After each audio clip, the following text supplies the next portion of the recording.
méfiance, parce qu'il y a deux domaines où c'est facile de se faire avoir, ou disons, ou en tout cas, il y a une manipulation qui est assez fréquente, c'est mythologie celtique et mythologie germano-scandinave.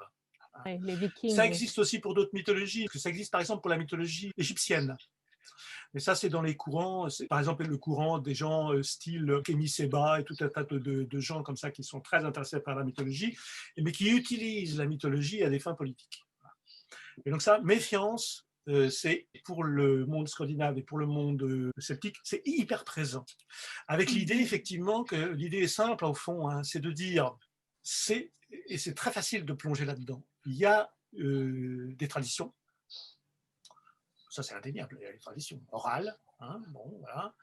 Quand on gratouille un peu dans les traditions, nous-mêmes on l'a vu, hein, ben, on peut remonter assez loin. On aura sans doute d'autres occasions de voir qu'on peut remonter même parfois très très très loin, c'est incroyable. Bon. Et donc on se dit, il y a un truc ancestral qui vient de très loin, etc. Donc il y a cette idée-là, qui n'est pas une idée fausse du tout, qui est une idée qui est tout à fait défendable, et pour moi c'est même une vérité. Bon. Et puis il y a une deuxième idée qui est de dire, ah mais si c'est aussi ancien que ça, et si ça existe encore maintenant, c'est toujours transmis, c'est toujours vivant, on peut encore collecter hein, des trucs, tout ça, c'est que là-dedans, il y a une grande sagesse. C'est pour ça que ça a résisté. C'est parce qu'il y a une Oui, grande c'est ça, sagesse. c'était exactement ça. Ce qui est là, carrément une idiotie. Donc c'est très facile, ce genre de rhétorique, si on n'y fait pas attention, en tout cas pour la tradition ancestrale, qu'on synonymise avec la sagesse, ben non. Les traditions, il y a des traditions dont il faut se débarrasser. Je suis désolé.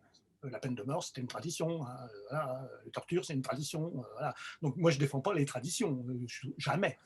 C'est hors de question. Il y a des choses intéressantes, comme dans plein de domaines, et puis il y a des choses dont il faut se débarrasser. C'est même pas que c'est pas intéressant, c'est qu'il faut s'en débarrasser. Voilà.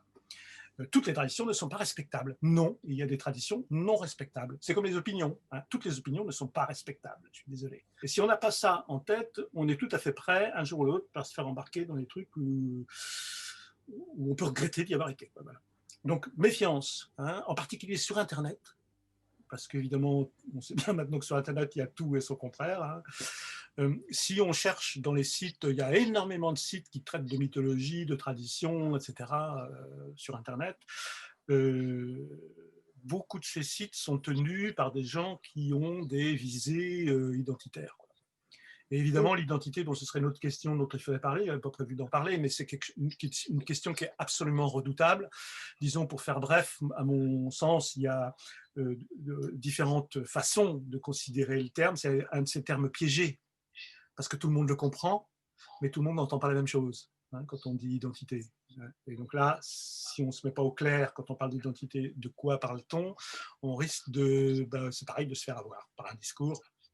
Et donc, pour beaucoup de gens, l'identité, c'est quelque chose dont on hérite. D'où l'intérêt des traditions à ce moment-là pour ces gens-là. Les traditions, c'est une espèce de corpus, hein, une encyclopédie du monde, un savoir dont on hérite. Et quand on hérite de ce corpus-là, on fait partie du club, quoi, en gros. On fait partie d'un ensemble de gens qui partagent une vision du monde et qui partagent une même identité. Et ça, c'est une vision de l'identité qui est figée, comme quelque chose qui se transmet en bloc et qui peut s'acquérir en bloc. Or, pour moi, l'identité, c'est pas quelque chose dont on hérite, c'est pas quelque chose qui se transmet, c'est quelque chose qui se fabrique. Voilà. Et qui peut se fabriquer avec des éléments de la tradition et sans éléments de la tradition.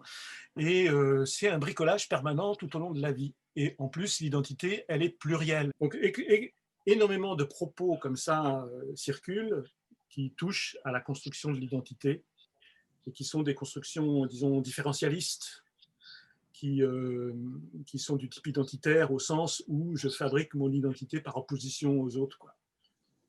Alors que moi, je pense qu'on peut évidemment parler d'identité, c'est pas un gros mot hein, non plus, hein, il n'y a pas d'interdit, mais il faut voir les choses autrement. L'identité, ça se construit tout au long de la vie, et en plus, nous avons tous des identités multiples.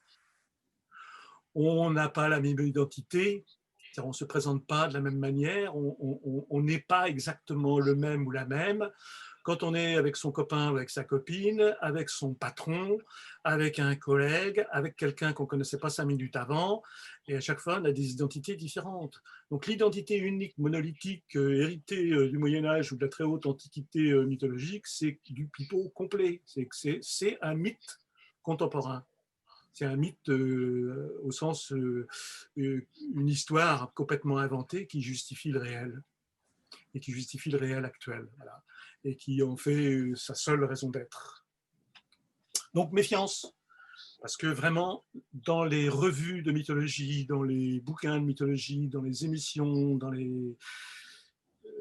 partout où on traite de ces questions-là, la mythologie au sens large, hein, je parle de la parole, la parole traditionnelle au sens large, tout ça, c'est infesté de gens qui utilisent, sans le dire, ce monde-là à leur fin propre. Et comme on sait, c'est vite dangereux parce que vous êtes très bien placé, vous, pour savoir que parfois, ou même souvent, plutôt que d'essayer de convaincre les gens par un discours, c'est plus efficace de raconter une histoire. Et la mythologie, c'est ça. Et donc, méfiance, parce qu'on peut vous raconter des histoires qui, parce que c'est des histoires et parce qu'on adore tous les histoires et qu'on aime bien entendre des histoires, c'est normal, parce que c'est complètement humain, et ben avec les histoires, on peut nous faire passer en douce des choses dont il aurait été préférable de discuter avant. Voilà.